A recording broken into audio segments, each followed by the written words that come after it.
अभी वर्तमान में हरियाणा प्रदेश में चुनाव के प्रभारी के नाते आपकी जो गिरती है आपकी स्वास्थ्य बैठक में अभी लोग लगभग से चर्चा करेंगे और इसमें क्या क्या अभी तक हुआ है क्लस्टर का प्रवास किसका हुआ है।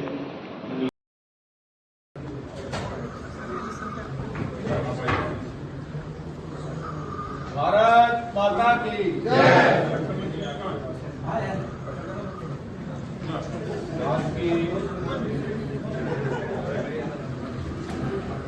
लोकसभा चुनाव प्रबंधन समिति की इस बैठक में हमारे बीच मंच पर विराजमान वरिष्ठ नेता राजस्थान भारतीय जनता पार्टी के पूर्व अध्यक्ष हमारे नवनिर्वाचित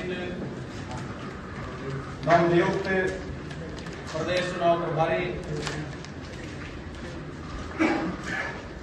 आदरणीय सतीश पूनिया जी का इस बैठक में हार्दिक स्वागत।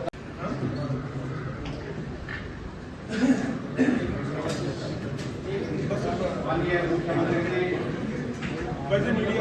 मनोहर जी और हमारे लोकसभा संयोजक राज्यसभा सांसद आदरणीय सुभाष बराड़ जी से विनती करता हूँ कि वो कुछ देकर के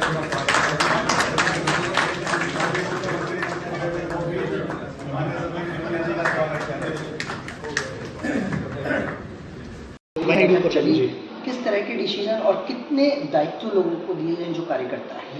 देखिए, इसमें अलग अलग जो हमारे वर्ग समूह बने हैं काम के आधार पर, उनकी बैठकें कल से चल रही है और ये बैठक लेने के लिए विशेष रूप से जो चुनाव के प्रभारी लगे हैं डॉक्टर सतीश पूनिया जी राजस्थान के बहुत वरिष्ठ नेता हैं और सुरेंद्र नागर जी राज्यसभा के सांसद और सह प्रभारी हैं।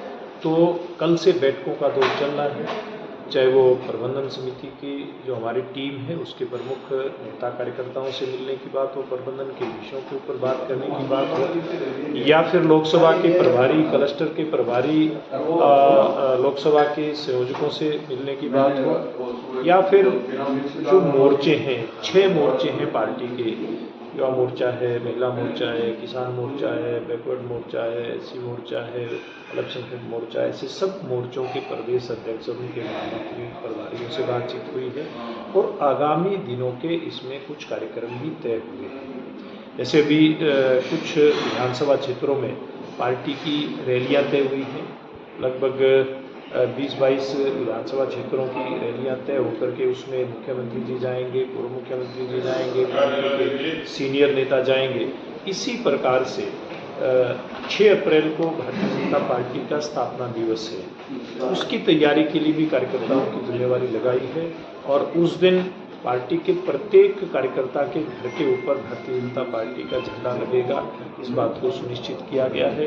14 अप्रैल को बाबा साहेब भीमराव अम्बेडकर साहब की जयंती है, उस दिन कार्यक्रम होंगे। तो इस प्रकार से अलग अलग कार्यक्रमों की रूपरेखा बना करके कार्यकर्ताओं को दिया है और अपने अपने जो मोर्चे हैं, अपने अपने मोर्चे के कार्यकर्ता जो भी उनका वर्ग आता है, युवा मोर्चा है, युवाओं में काम उनको दिया है, महिला मोर्चा को महिलाओं में काम करने का एक टारगेट दिया है।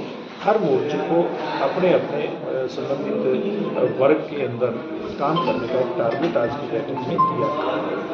ठीक है, ठीक है। 2 दिन से बैठक हुई, कितनी बैठक हुई, कितने दौर की हुई और क्या क्या कुछ इसमें बैठक में मंत्री किया? पिछले 2 दिनों से लगातार हरियाणा के भारतीय जनता पार्टी के हर समूह से मैं मिला हूँ, व्यक्तिगत तौर पर भी और सामूहिक तौर पर भी। लोकसभा के प्रत्याशियों से रणनीति पर चर्चा हुई है। चुनाव प्रबंधन के नाते जो पार्टी के जितने डिपार्टमेंट हैं और किस तरीके से हम लोग मैनेजमेंट करें उस पर पूरी सारगर्मी चर्चा हुई है। पार्टी में जो खास तौर पर संगठन का जो स्ट्रक्चर है उसकी एक बड़ी भूमिका है और मुझे खुशी है कि बहुत एक अरसे के बाद में हरियाणा में संगठनात्मक रूप से भी धरातल तक पार्टी मजबूत हुई है।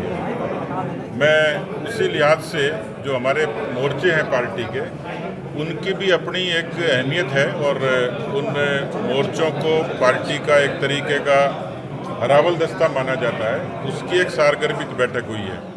मुझे पूरा भरोसा है कि मिशन 10, मिशन 370 और मिशन 400 पार के लिए हरियाणा एक बार फिर से संकल्पित है और निश्चित रूप से यहाँ 10 की 10 लोकसभा सीटें जीतेंगे। कल की बैठक में माननीय मुख्यमंत्री जी, पूर्व मुख्यमंत्री जी और हमारे तमाम जो संगठन के प्रमुख लोग हैं उनके साथ एक अच्छी चर्चा हुई है।